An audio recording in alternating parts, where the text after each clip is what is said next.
Mañana para mí, noche para los hermanos en Suecia y tarde para los hermanos en otros lados, que nos dan la oportunidad de poder, Señor, unirnos a estudiar tu palabra. Gracias, Señor, que la distancia se hace corta a través de los medios de comunicación. Nos podemos ver, escuchar, Señor, y pareciera que estuviéramos tan cerca. Queremos pedirte, Padre, que tu Espíritu Santo nos atienda, nos guíe a la verdad, nos enseñe y que podamos caminar contigo, Padre. Gracias, en el nombre de Jesús. Amén. Muy bien, estamos en el libro de Apocalipsis. Estamos a la última reunión que tuvimos. Estábamos estudiando el mensaje a la Odisea, el mensaje a las 7 iglesias. Y en el último estudio vimos profecías que nos muestran, que confirman lo que el mensaje a la Odisea dice, que la iglesia, esta última iglesia, el remanente, que es la iglesia adventista, es una iglesia en problemas, donde vemos en el Antiguo Testamento profecías que muestran al remanente en el tiempo del fin, siempre lo muestran al remanente en problemas.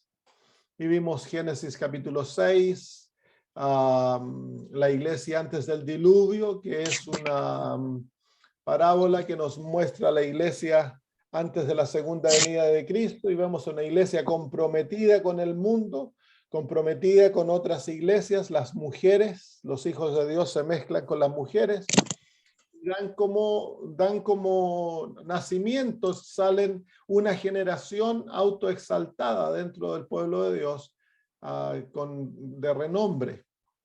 Y estudiamos de que la razón por la cual la iglesia estaba en esa situación es que la situación espiritual de la iglesia era muy baja.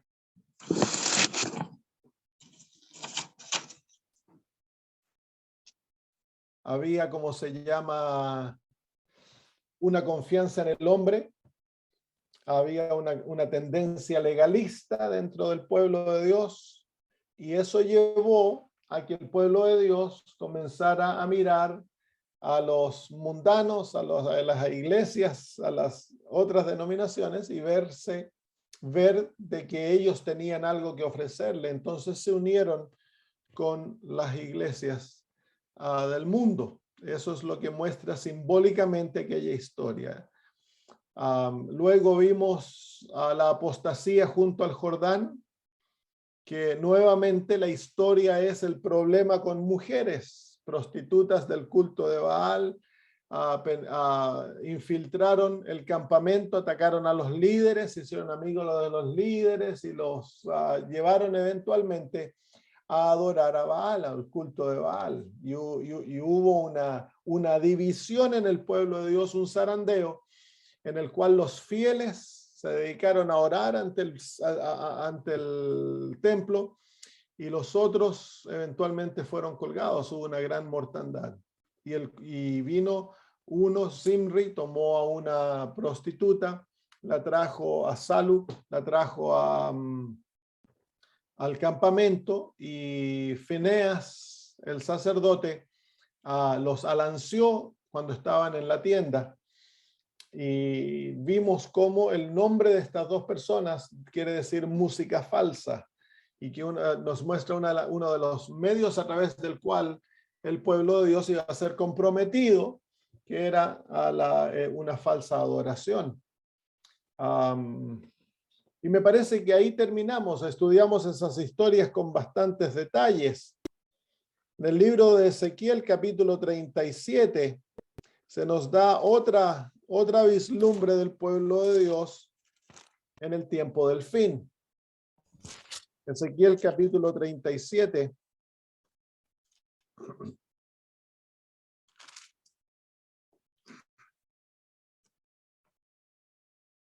Está la profecía del valle de los huesos secos.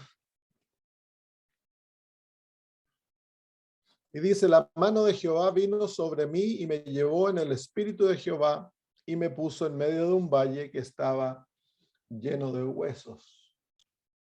Ahora, el valle en las Sagradas Escrituras es símbolo de juicio. Si ustedes vienen al libro de Joel, Joel capítulo 3, en el versículo 2 dice: reuniré a todas las naciones y las haré descender al valle de Josafat, y allí entraré en juicio con ellas a causa de mi pueblo y de Israel mi heredad, a quien ellas se esparcieron entre las naciones y repartieron mis tierras. Así que claramente en ese versículo el valle es símbolo de juicio. Dios llama a las naciones al valle. Y aquí se encuentra un pueblo en el valle, en Ezequiel 37. Dice que el valle estaba lleno de huesos secos, y el versículo 11 nos dice quién son esos huesos secos. Dice: me dijo luego, hijo de hombre, todos estos huesos son la casa de Israel. Pero es la casa de Israel en el tiempo del juicio. Así que es la Odisea. El capítulo nos muestra a la Odisea en el Antiguo Testamento. Y sabemos que es el tiempo del fin. Por el capítulo 38 y 39 tenemos la batalla de Armagedón con Gog y Magog, que comienza antes del milenio y termina después del milenio. Así que versículo 1 nos da la introducción y vemos a la iglesia de la Odisea, el remanente, la iglesia adventista. Específicamente la iglesia adventista, en forma general, todas las iglesias cristianas, dice la hermana White, que están simbolizadas por la Odisea, pero específicamente es la iglesia adventista. Y dice: y me hizo pasar cerca de ellos por todo en derredor, y aquí que eran muchísimos sobre la faz del campo, y por ciertos secos en gran manera. Así que el valle está habitado por un pueblo muerto, y han estado muertos por mucho tiempo. Algunos creen de que la iglesia adventista ahora tiene problemas. No, la iglesia adventista, la hermana de White identificó a la iglesia adventista como la Odisea en el año 1854 por primera vez. Así que hemos tenido este problema por muchos años. No hemos de sorprendernos. Yo estoy compartiendo estas profecías con ustedes para que no se sorprendan por la situación de la iglesia, ni se desanimen. Porque Satanás usa estas cosas cuando vemos, si somos celosos por las cosas de Dios, vemos lo que está ocurriendo dentro de la iglesia. Y cuando hablamos de la iglesia es nosotros y el liderazgo y la organización y la estructura de la iglesia. Todo es parte de la iglesia adventista. Y muchas veces cuando vemos la apostasía nos desanimamos. Y entonces hay muchos adventistas que entonces abandonan las filas y se van y se unen a ministerios independientes, iglesias disidentes, o simplemente pierden su fe totalmente. Y eso es porque no conocen las profecías. Las profecías nos muestran la situación de la iglesia y también nos muestran reavivamiento, el plan de Dios. Luego dice: y me hizo pasar, los huesos están secos y están diseminados por todo el valle. Así que claramente se nos muestra ahí la situación de la iglesia. Vamos a volver a esto porque esta profecía nos muestra también el gran reavivamiento. Versículo 3 dice: y me dijo, hijo de hombre, ¿vivirán estos huesos? Qué pregunta, ¿no? Hijo de hombre, ¿podrá la iglesia adventista ser revivada? ¿Podrá ser la iglesia de la Odisea volver a tener vida? Y muchos responden no. Muchos han clasificado a la iglesia como Babilonia y ya han abandonado. Entonces el profeta, el cuadro es tan dismal, es tan descorazonador, que el profeta no se anima a decir sí. Y él le dice a Dios: tú sabes. Tú sabes. el resto de los versículos nos muestra, lo vamos a estudiar en un ratito cuando veamos el reavivamiento, nos muestra la obra milagrosa que va a hacer Dios en medio de su pueblo. Así que nuevamente vemos a un pueblo muerto. Y la hermana de White dice que es muerto en pecados y rebeliones. Esa es la mortandad. Amamos al mundo, tenemos una vida doble, hablamos con nuestra boca grandes cosas, pero la vida no lo lleva a cabo. En el libro de Joel, se muestra un ataque contra el pueblo de Dios. Capítulo 1, capítulo 2 es un ataque de langostas, simbolizado por langostas, y dejan una destrucción total dentro del pueblo de Dios. Dice, al final dice, el versículo 17 en adelante dice, el grano se pudrió debajo de los terrones, los graneros fueron asolados, los alfolís destruidos, porque se secó el trigo. ¿Cómo gimieron las bestias? ¿Cuán turbados anduvieron los hatos de los bueyes? Porque no tuvieron pastos. También fueron asolados los rebaños de las ovejas. Una desolación total dentro del pueblo de Dios. Y está simbolizado aquí en forma de agricultura, pero el ataque es un ataque al pueblo de Dios, las langostas. Y en el capítulo 2, en el versículo 20, Dios le da nombre a estas langostas. Dice, y haré alejar de vosotros al del norte, y lo echaré en tierra seca y desierta, su faz será hacia el mar oriental y su fin al mar occidental, exhalará su hedor y subirá su pudrición porque hizo grandes cosas. Así que estas langostas el Señor las llama el ejército del norte. Este es el rey del norte, como ya lo vimos cuando estudiamos Daniel en el capítulo 11. Claramente se nos muestra un ataque en el versículo 41 contra el pueblo de Dios. Y este ataque es exitoso por la situación espiritual del remanente. El remanente tiene una religión legalista basada en ellos mismos, no confían en Cristo, Cristo está fuera del corazón, y esto es lo que permite que Dios no proteja a su pueblo, y el ataque contra el pueblo de Dios es un ataque que tiene éxito. Pero viene reavivamiento, Joel claramente lo muestra. Vamos al libro de Mateo, Jesús mismo nos muestra la situación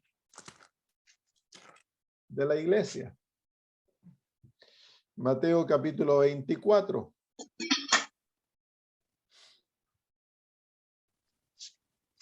El versículo 10 en adelante, hablando de la situación dentro de la iglesia, dice, muchos tropezarán entonces y se entregarán unos a otros y unos a otros se aborrecerán. La palabra tropezarán literalmente es la palabra escandalizarán.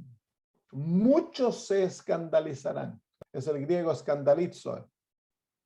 ¿Por qué se van a escandalizar? Porque hay escándalos dentro de la iglesia. Entonces se escandalizan.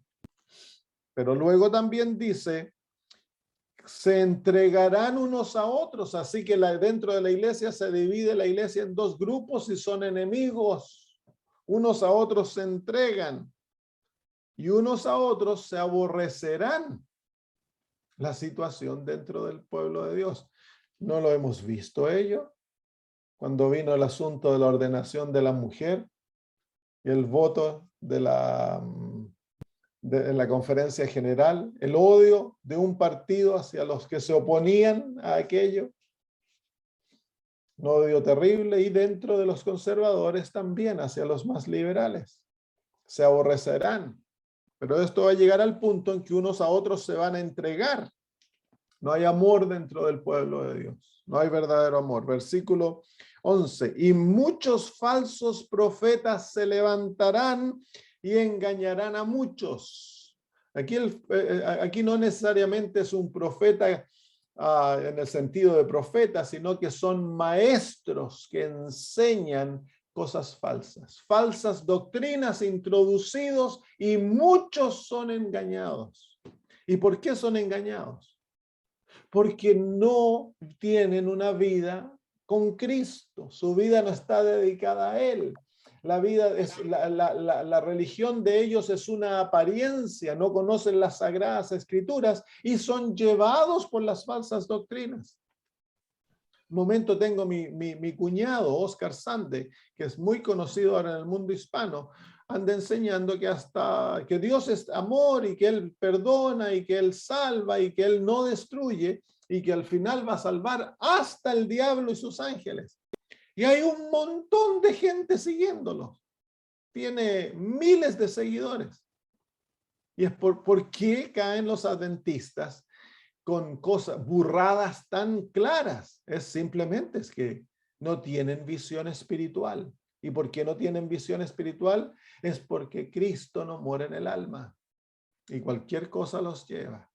Y tantas falsas doctrinas que han sido introducidas dentro del pueblo de Dios, falsos modos de adoración, las enseñanzas de que no hay santuario, enseñanzas contra Elena de White, enseñanza contra el juicio investigador, tantas falsas doctrinas que han engañado a tantos. Al principio de los 80, cuando Desmond Ford introdujo sus enseñanzas en contra de nuestra posición en cuanto al santuario y el juicio investigador, y junto con aquel ataque vino el ataque de Walter Ray con el libro La mentira blanca, en el cual él acusaba a Elena de White de ser de plagio.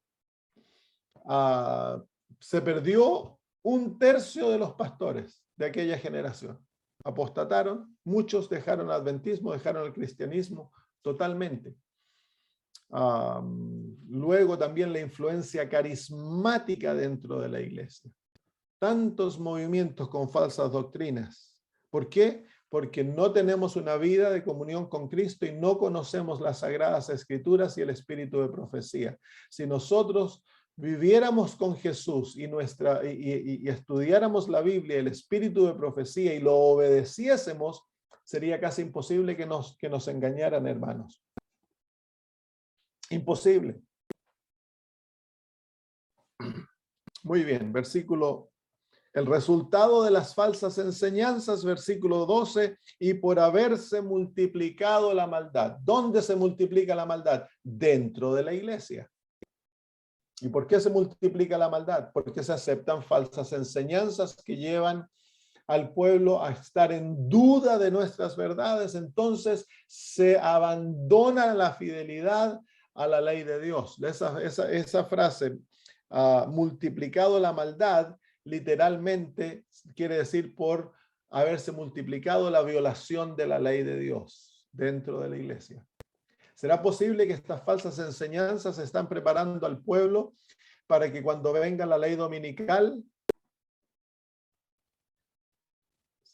se viole la ley de Dios abiertamente? Van a haber líderes que se van a levantar, asociaciones, a lo mejor divisiones enteras, que así como han violado la libertad de conciencia en cuanto a la vacuna y todas esas cosas, ahora puede que cuando venga la ley dominical va a ocurrir exactamente lo mismo. Sí, va a haber una gran apostasía, porque las falsas enseñanzas nos han preparado para la violación de la ley de Dios.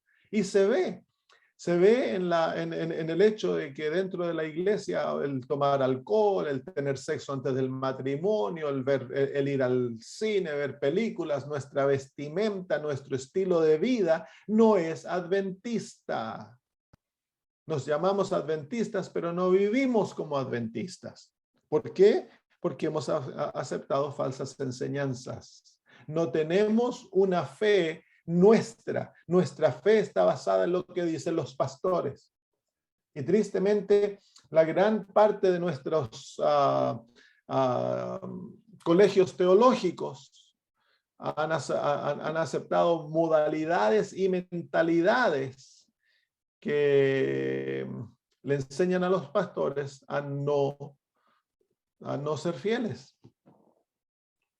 Entonces, pastores salen con teologías y predican cosas que van en oposición a lo que nosotros como pueblo creemos. Y como el pueblo no estudia la Biblia, no estudia el espíritu de profecía por ellos mismos, caen como pescados, pues. Dios no espera de que tu fe sea la fe del pastor. Dios espera de que tú tengas una fe basada en lo que Él ha revelado. No importa lo que el presidente o el pastor, creemos en pastores, los apoyamos y los amamos cuando enseñan la verdad. Pero si no enseñan la verdad, entonces no hemos de seguirles. Lo opuesto, hemos de reprenderlos. Todos somos ministros. El ministerio de todos los creyentes es una de las grandes verdades del Nuevo Testamento. Por haberse multiplicado la maldad, el amor de muchos se enfriará. Una iglesia sin amor. Y así es, pues. La iglesia adventista no es conocida por ser una iglesia llena de amor. Había un predicador que decía, la iglesia adventista es tan fría que uno puede patinar en el hielo por el centro de la iglesia para abajo.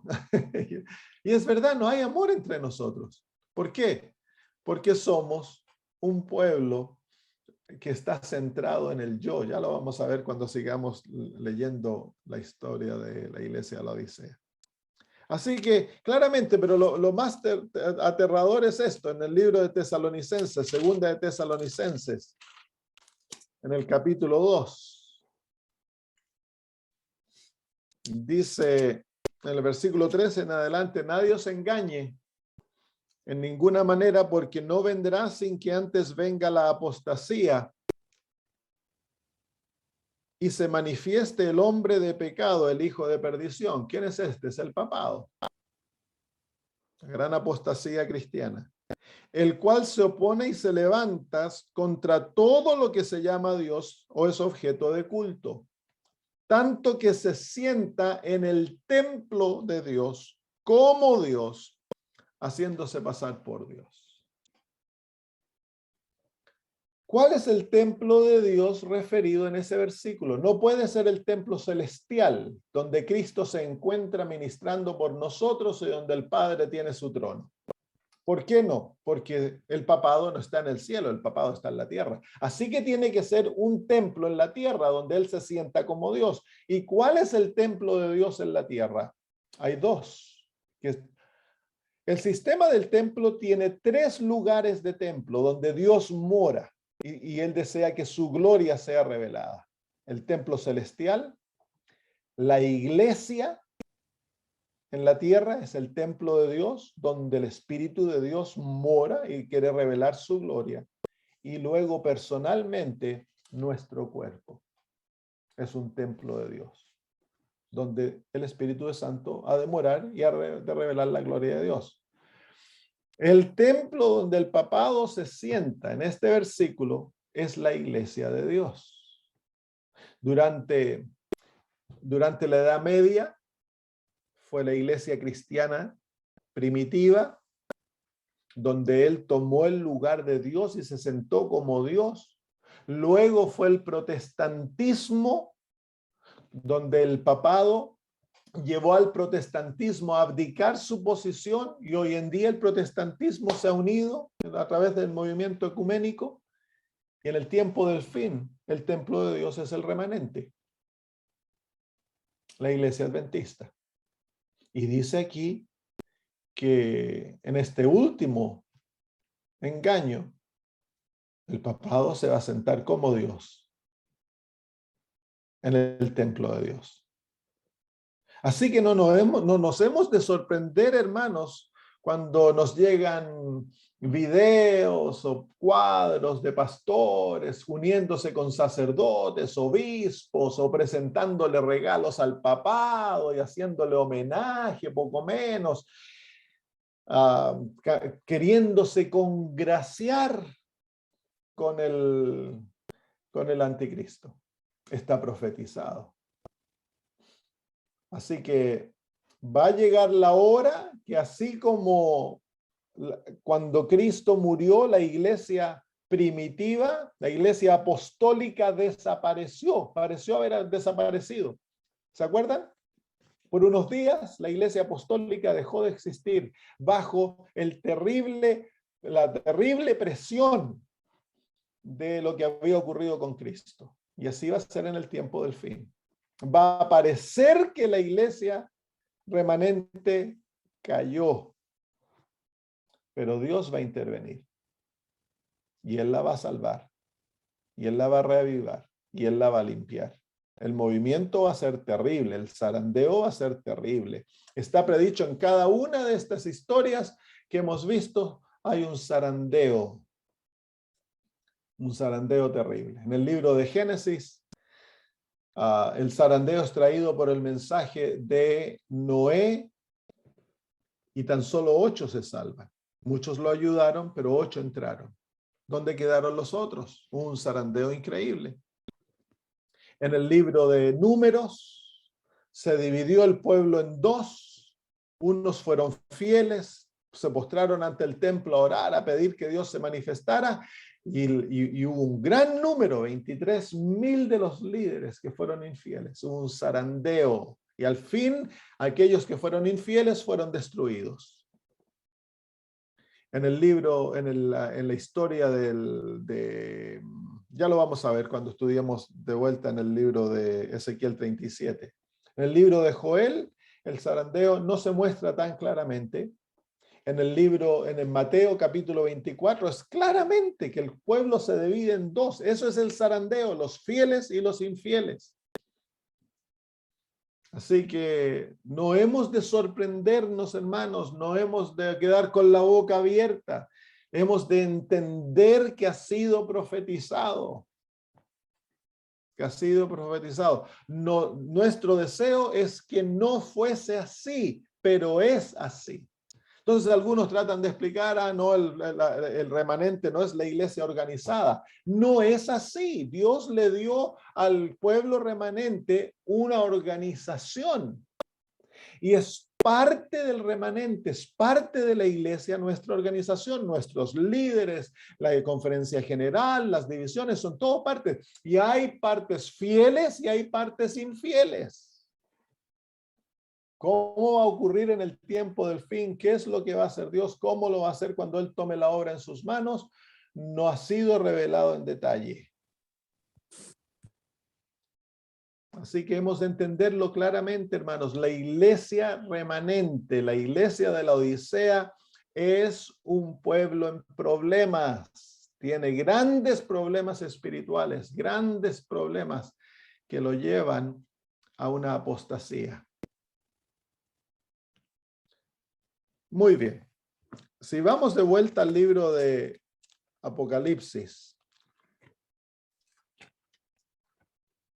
capítulo 3, el Señor llama en el capítulo 3 dice en el versículo 19, yo reprendo y castigo a todos los que amo. Dios ama a la Odisea. Claramente se lo dice aquí. Yo reprendo y castigo a todos los que amo. Sé pues celoso y arrepéntete. Así que el propósito del mensaje de la Odisea es llevar a la Odisea al arrepentimiento. Y Dios le envía un mensaje duro, un mensaje que corta porque la ama. Es un mensaje necesario. El propósito del mensaje es llevar a la iglesia al arrepentimiento. Y hermanos, cuando hablamos de la iglesia, estamos hablando de tú y de yo. Olvídate del pastor, del presidente. El problema espiritual que ves en otros, lo llevas tú.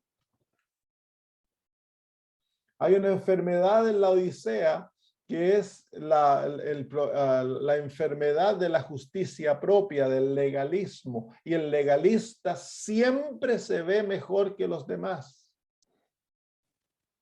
Si tú eres parte del remanente, Tú tienes una obra que hacer en tu propia vida, es ser celoso y arrepentirte. ¿Y celoso de qué? No celoso de los pecados de los demás, celoso de tus propios pecados. Debes ser celoso contigo mismo, porque ¿qué sacas de mirarle la paja en el ojo ajeno si tú tienes una viga en tu propio ojo? Comienza en tu propio corazón. No comiences tratando de cambiar a tu esposa, de cambiar a tus hijos. Comienza obrando celosamente con tu propia vida, porque es bien fácil ir a la iglesia y criticar a la hermana que anda con las faldas cortas, o al hermano que anda usando un anillo, o al pastor que vino en un auto caro, no sé cuánto, mil y un problema que podemos encontrar en la iglesia. Es bien fácil sentirse justo porque yo apunto el dedo y hablo contra esos pecados. Pero ¿qué en cuanto al pecado escondido de tu propio corazón? La maldad del corazón humano es profunda y oscura y tú tienes esa maldad en tu corazón. Sé celoso con tu propio corazón. No te excuses. Entonces el Señor dice ahí, sé pues celoso y arrepiéntete. Y ahora viene la invitación. Dice, he aquí yo estoy a la puerta y llamo. Si alguno oye mi voz y abre la puerta, entraré a él y cenaré con él y él conmigo. Es la invitación más íntima de todas las iglesias. El remanente puede llegar a tener la relación más íntima con Cristo que algún otro pueblo haya tenido. Una relación muy íntima, la relación de tener una relación personal con Cristo. Y luego dice, al que venciere, así que el pueblo van a ver aquellos que van a vencer. Al que venciere, le daré que se siente conmigo en mi trono, así como yo he vencido y me he sentado con mi Padre en su trono. Así que hay una tremenda invitación para la iglesia de la Odisea, y la invitación es, el propósito de la invitación es traer un tremendo reavivamiento dentro del pueblo de Dios. Y en cada una de las historias que leí encontramos un reavivamiento. Vengan al libro de Génesis, capítulo 6. Génesis, capítulo 6. En el versículo 8 dice, pero Noé halló gracia ante los ojos de Jehová. Este versículo en el español está traducido no tan literalmente como dice en el hebreo. En el hebreo dice, pero Noé encontró gracia en los ojos de Jehová.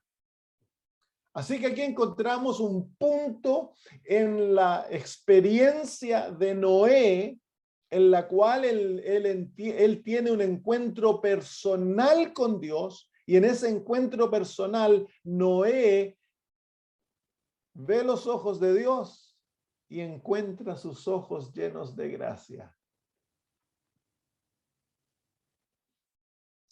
En otras palabras, Noé se reencuentra con el mensaje de la gracia de Dios, con el evangelio.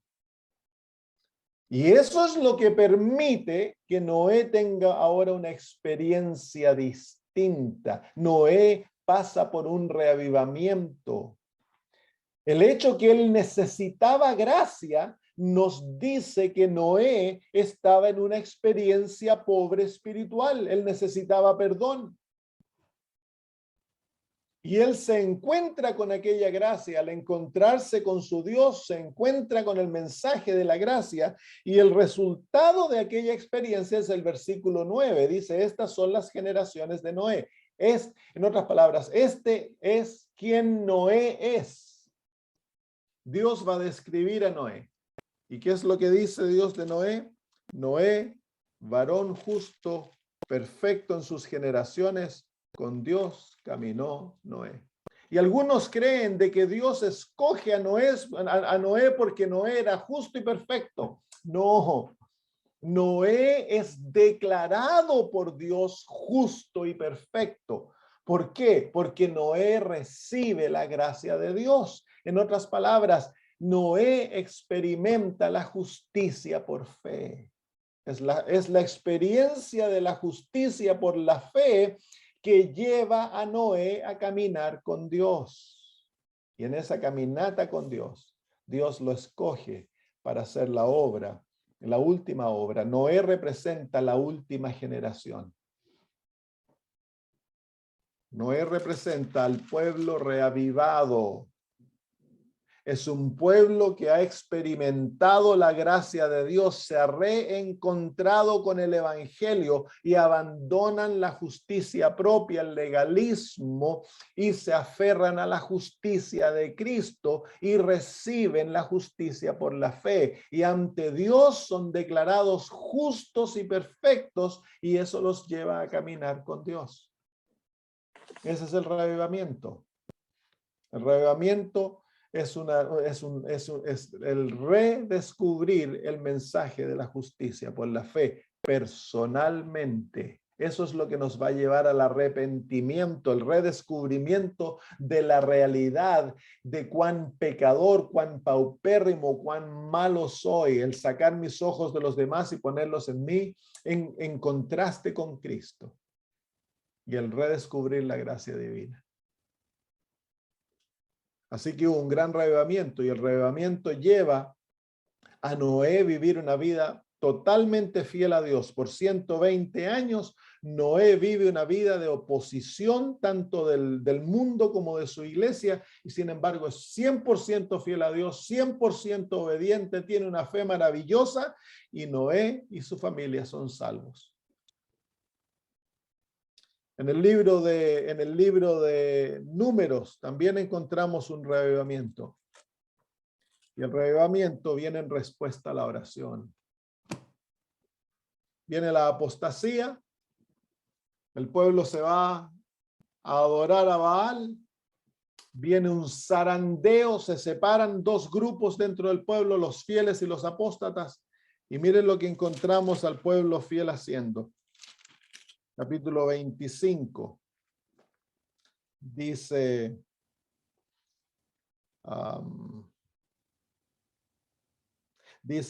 versículo 6, y aquí un varón de los hijos de Israel vino y trajo una madianita a sus hermanos a ojos de Moisés y de toda la congregación de los hijos de Israel, mientras lloraban ellos a la puerta del tabernáculo de reunión. Estaban llorando. Se postraron ante el tabernáculo de reunión y estaban confesando sus pecados. En la gran apostasía les fue revelado su propia maldad y la maldad de lo que estaba ocurriendo alrededor de ellos. Ellos vieron de que ellos tenían las mismas propensiones y debilidades de sus hermanos que habían caído en pecado, pero en vez de caer en pecado, ellos corrieron a Cristo. Y si te acuerdas, en el libro de Ezequiel, el capítulo 9, hay una referencia directa a esta experiencia. Ezequiel capítulo 9 y versículo 4. El Señor le dice, y le dijo Jehová, pasa por en medio de la ciudad, por en medio de Jerusalén, y ponles una señal en la frente a los hombres que gimen y claman a causa de todas las abominaciones que se hacen en medio de ella. Se fijan que el verdadero espíritu, la respuesta cristiana, la verdadera respuesta al problema de la apostasía, no es la crítica, no es apuntar el dedo, no es hablar en forma baja de los líderes o de los hermanos que están en pecado. La verdadera respuesta es el gemir, el clamar y el orar ante Dios. Si no hacemos esto, es porque somos autosuficientes, nos creemos mejor que los demás y tenemos un sentido de justicia propia. Muy bien, vamos al libro de Ezequiel, que es el libro que nos muestra claramente, más claramente el reavivamiento. ¿Cómo vamos por tiempo? Vamos bien. Ezequiel 37 nuevamente, ya vimos a los huesos secos, al pueblo muerto, muerto en pecados y rebeliones. Dios le pregunta al profeta, ¿pueden estos huesos vivir? ¿Qué habrías respondido tú? El Señor te lleva y te mostrará todos los pecados de la iglesia adventista, todas las rebeliones, y lo vieras. Y luego Él te preguntara y te dijera, ¿puede la iglesia adventista vivir? Hay muchos que están diciendo no, muchos que están diciendo no, que básicamente hemos llegado a un punto en el cual no hay vuelta. Pero es la misma pregunta. Todo depende de nuestra fe. Si tú y yo creemos en las profecías de las Sagradas Escrituras y en las profecías del Espíritu de Profecía, entonces hemos de hablar por fe, no por lo que nosotros vemos, porque si Ezequiel hubiera respondido de acuerdo a lo que él vio, entonces Ezequiel habría respondido no, porque ¿cuándo fue la última vez que tú viste un hueso seco volver a la vida? Nunca. Nunca, no hay experiencia pasada que así lo diga y es imposible, es una situación imposible que nosotros confrontamos. Si leemos la historia del Antiguo Testamento, cuando el corazón se vuelve apóstata, es imposible volverlo atrás, a no ser que Dios obre un tremendo milagro. Y muchas veces, a través de los profetas, a través del sufrimiento, no se volvía al arrepentimiento. Y sin embargo, en el capítulo 37, vemos a Dios haciendo una obra maravillosa. Entonces, yo creo de todo corazón que Dios va a reavivar a su pueblo basado en estas profecías. En cada una de las profecías donde se presenta la apostasía del remanente, también se presenta un reavivamiento. Dios obrando en favor de su pueblo. Vamos a leer el reavivamiento aquí. Versículo 4. Me dijo entonces, profetiza sobre estos huesos y diles, huesos secos, oíd palabra de Jehová. Quiero que te fijes de que Dios le habla a Ezequiel y le dice, profetiza, profetiza mis palabras, no profetices lo que ves, no profetices lo que sientes. Profetiza mis palabras, habla mis palabras. Y eso es lo que necesitamos hoy día, hermanos, hablar las palabras de Jehová a su pueblo, profetizar a su pueblo lo que Dios ha dicho, no lo que a mí me parece, lo que yo pienso, lo que a mí me hicieron, lo que yo he experimentado. No, lo que se necesita es tener plena fe en las Sagradas Escrituras. Y dice, profetiza sobre, me dijo entonces, profetiza sobre estos huesos y diles, huesos secos, oíd palabra de Jehová. Quiero que te notes de que el profetizar no ignora la situación de los huesos. Él les llama huesos secos, les revela su situación, pero va a hablar de acuerdo a lo que Dios le ha dado. Y luego le dice, oíd palabra de Jehová. Es la palabra de Dios que capacita a los huesos a escuchar la palabra de Dios. Y luego dice, así ha dicho Jehová el Señor a estos huesos. He aquí yo hago entrar espíritu en vosotros y viviréis, y viviréis. Y pondré tendones sobre vosotros y haré subir sobre vosotros carne y os cubriré de piel y pondré en vosotros espíritu y viviréis y sabréis o conoceréis que yo soy Jehová. El resultado final de esta profecía es que Dios va a tener un pueblo que lo conoce. Y esa palabra en el hebreo es una palabra íntima. Eso nos lleva al libro de Apocalipsis, al mensaje de la Odisea, donde Cristo invita a la Odisea a tener una relación íntima con él. El resultado es lo mismo. Va a haber un pueblo que conoce a Cristo, que conoce a Dios. Pero quiero que te fijes que la palabra de Dios es en completa oposición a lo que el profeta está viendo. Completa oposición. Los huesos están secos, están muertos, no tienen espíritu, no tienen tendones, no tienen músculos, no tienen piel, son huesos, ni siquiera son esqueletos, son huesos. ¿Cuánta fe requirió para que este profeta hablara las palabras de Dios negando lo que él veía? Entonces dice versículo 7, profeticé como me fue mandado. Esa es verdadera fe, fe que obra por amor. Fe que obra de acuerdo a la palabra de Dios, no de acuerdo a sentimientos, pensamientos propios. No, profeticé de acuerdo a lo que me fue mandado. El profeta tenía verdadera fe. Se niega a sí mismo para hablar la palabra de Dios. Y hubo un ruido mientras yo profetizaba. Y he aquí un temblor, ruido y temblor.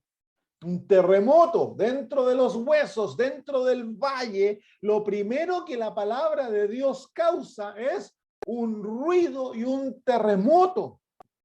¿Cómo le llamamos eso en otro lenguaje? El zarandeo, pues. Lo primero que hace, lo primero que causa la palabra de Dios al ser predicada es un zarandeo. Van a haber muchos que no lo van a aceptar. ¿Por qué? Porque requiere ser celoso conmigo mismo y buscar un arrepentimiento genuino, el abandono de mis pecados, de mis estilos de vida que están en contra de la palabra de Dios. Requiere una investigación propia. Y lleva entonces, lo primero que causa es un terremoto. Va a haber un terremoto dentro de la iglesia. Multitudes van a abandonar las filas, dice el espíritu de profecía. Va a ser demasiado. Cuando el espíritu sea derramado y este mensaje sea predicado en todo su poder, van a haber muchísimos que no lo van a aceptar. En un terremoto, hermanos, hay que afirmarse los cinturones y que nadie tome tu corona, porque a la misma vez va a haber otro pueblo que ha sido preparado afuera, que van a entrar y van a aumentar los números del pueblo. Los obreros de la 11ª hora, que se los llama, los que vienen de Babilonia. Entonces dice, y pondré tendones sobre vosotros. Versículo 7. Profeticé pues como me fue mandado y hubo un ruido mientras yo profetizaba y aquí un temblor. Y ahora miren lo que ocurre. Y los huesos se juntaron, cada hueso con su hueso. ¿Cuál es la primera unión?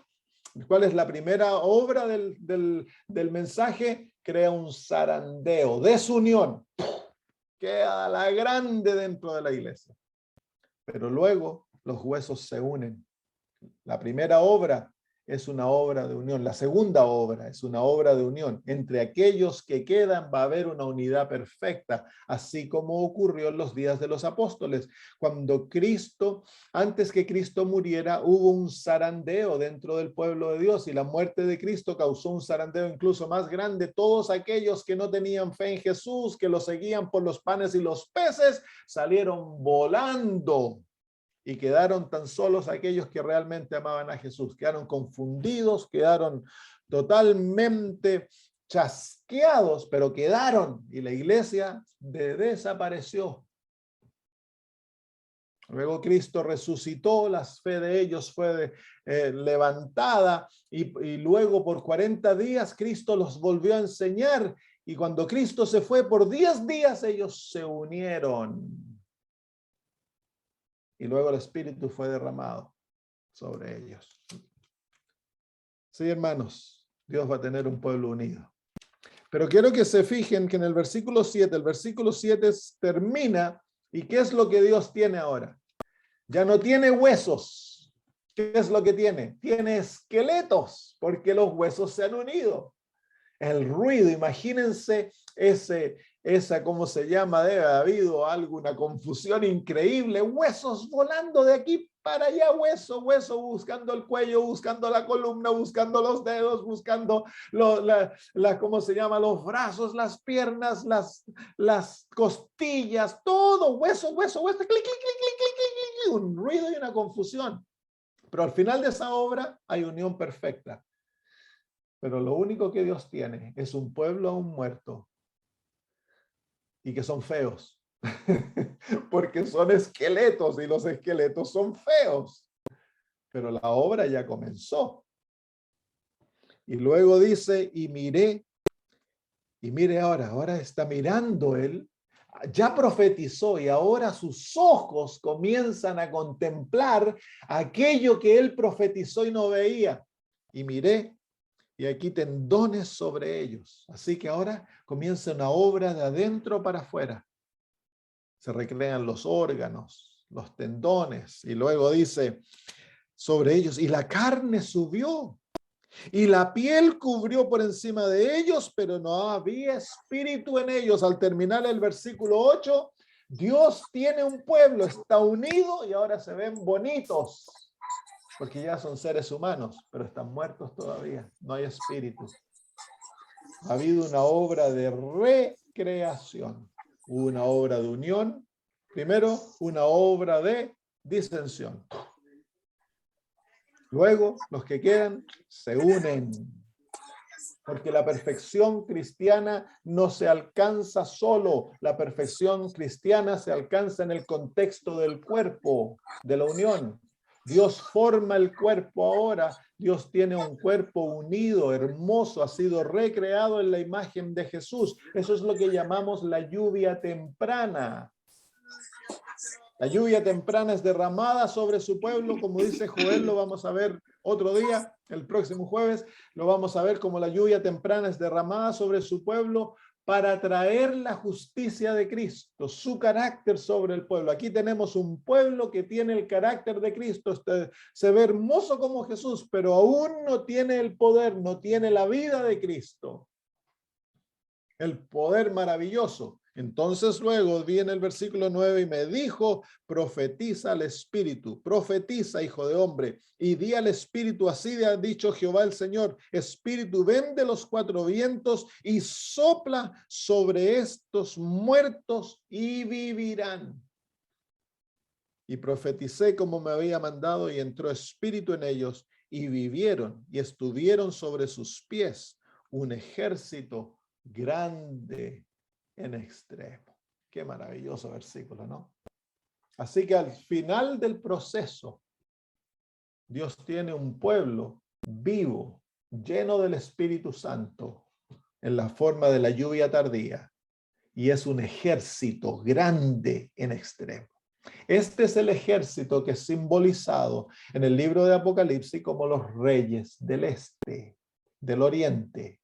Esto es el ejército que simbólicamente en el Antiguo Testamento, o literalmente Ciro con los medo-persas sitiaron a Babilonia y causaron que cayera.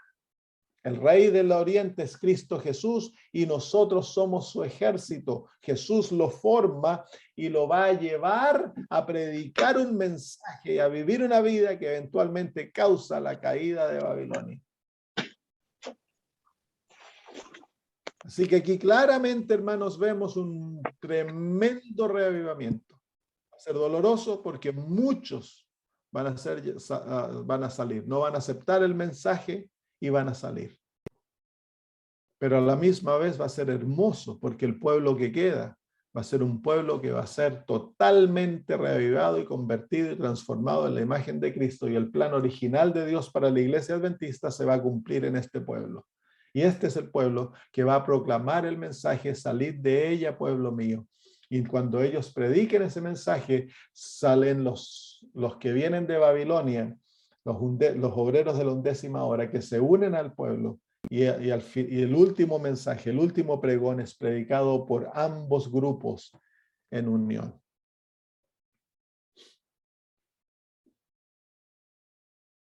Entonces, hemos de conocer las profecías. Hemos de conocer la palabra de Dios porque es nuestra única salvaguardia. Tan solo aquellos que hayan fortalecido su mente con las verdades de la palabra de Dios podrán estar de pie en aquel día, dice la hermana de White.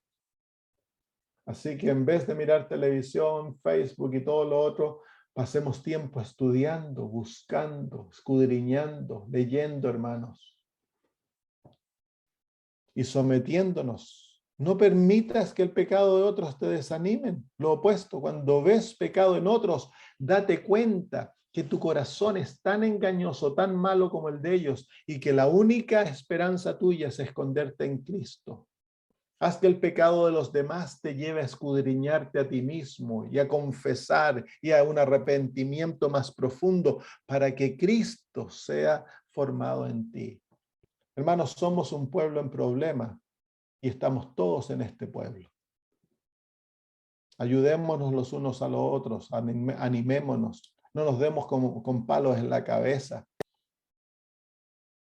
Amémonos los unos a los otros, hermanos. No vamos a llegar al cielo de a uno, vamos a llegar al cielo como cuerpo, unido. Nos necesitamos los unos a los otros. Muy bien. ¿Hay alguna pregunta, hermanos?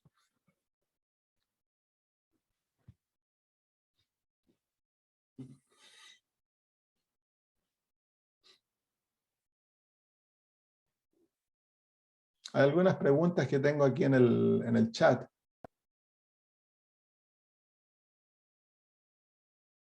Dice aquí, pastor, por favor acláreme una cosa, es decir, la Odisea está dormida, está muerta, no dormida, y vendrá un revivamiento. Sí, y cuando eso pasa, habrá un zarandeo y saldrán muchos, entrarán también de otras denominaciones. Sí.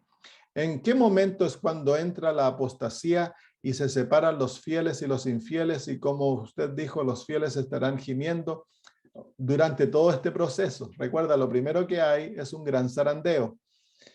Y los fieles estarán gimiendo. Ese momento es en el zarandeo, sí, o es cuando entra la apostasía. La apostasía es algo que siempre ha estado entrando dentro del pueblo de Dios. El pueblo de Dios está abierto a la apostasía por su situación espiritual, por nuestra situación espiritual. Entonces, eso nos deja vulnerables a la apostasía, a falsas enseñanzas. Eso va a aumentar al punto de que van a haber tantos que van a haber aceptado la apostasía, las falsas enseñanzas, que cuando se predique el verdadero mensaje fuertemente, la gran mayoría no lo va a aceptar.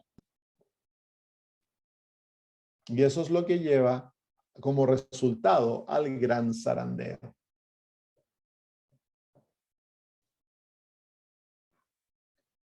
Muy bien, aquí otra persona dice, de 100 queda uno.